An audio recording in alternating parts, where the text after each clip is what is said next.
कबीर दास की अमृतवाणी। पोथी पढ़ी पढ़ी जग मुआ, पंडित भयो न कोय, ढाई आखर प्रेम का, पढ़े सो पंडित होय। अर्थात कबीर दास जी के दोहे से समझ में आता है कि संसार की बड़ी बड़ी पुस्तकें पढ़कर कितने ही लोग मृत्यु के द्वार तक पहुंच गए, मगर वे सभी विद्वान नहीं हो सके थे। वे कहते हैं कि ज्यादा पढ़ने के बजाय अगर कोई प्रेम या प्रेम के ढाई अक्षर ही पढ़ ले, यानी कि प्रेम के वास्तविक रूप को पहचान ले, तो वह सच्चा ज्ञानी माना जाएगा।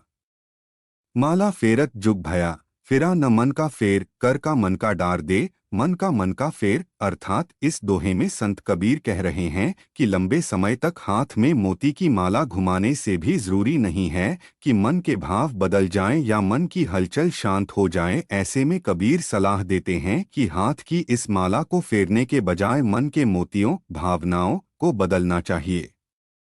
बोली एक अनमोल है, जो कोई बोले जानी, ये तराजू तौली के, तब मुख बाहर आनी। अर्थात इस दोहे से कबीर दास जी का तात्पर्य है कि जो लोग सही तरीके से बोलना जानते हैं, उन्हें पता है कि बोली एक अनमोल रत्न है, इसीलिए वे हृदय के तराजू से तोलने के बाद ही अपने शब्दों को रचते हैं। बुरा जो देखन मैं चला, बुरा न मिल्या कोई, जो दिल खोजा अपना, मुझसे बुरा न कोई। अर्थात इस दोहे में संत कबीर कह रहे हैं कि जब वे बुराई खोजने गए थे तो उन्हें कोई भी बुरा व्यक्ति या भाव नहीं मिला था। जब उन्होंने अपने दिल में ढूंढा तो पाया कि उनसे ज्यादा बुरा तो कोई था ही नहीं।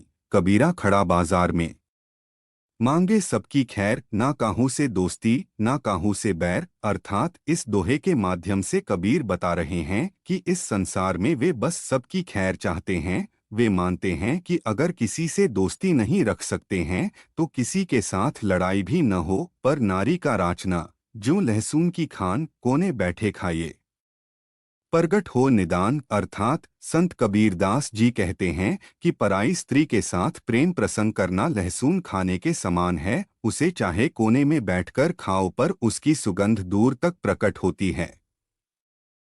अति का भला न बोलना, अति की भली न चुप, अति का भला न बरसना, अति की भली न धूप। अर्थात इस दोहे में कबीर दास जी कहते हैं कि न तो बहुत अधिक बोलना अच्छी बात है और न ही जरूरत से ज्यादा चुप रहना ठीक रहता है। बिल्कुल उसी तरह जैसे बहुत ज्यादा बारिश भी अच्छी नहीं और बहुत ज्यादा धूप भी ठीक नहीं रहती है। साधु ऐसा चाहिए जैसा सूप सुभाए, सार सार को गही रहे, थोथा दे उड़ाए। अर्थात प्रस्तुत दोहे में कबीर दास जी कह रहे हैं कि इस संसार को अनाज साफ करने वाले सूप जैसे सज्जनों की जरूरत है। ऐसे लोग जिन्हें सार्थक और निरर्थक के बीच के भेद का अंदाजा हो और वे सार्थक को संभालते हुए निरर्थक को हटा सकें। वीडियो अच्छी लगी हो तो चैनल को सब्सक्राइब करना न भूलें। धन्यवाद।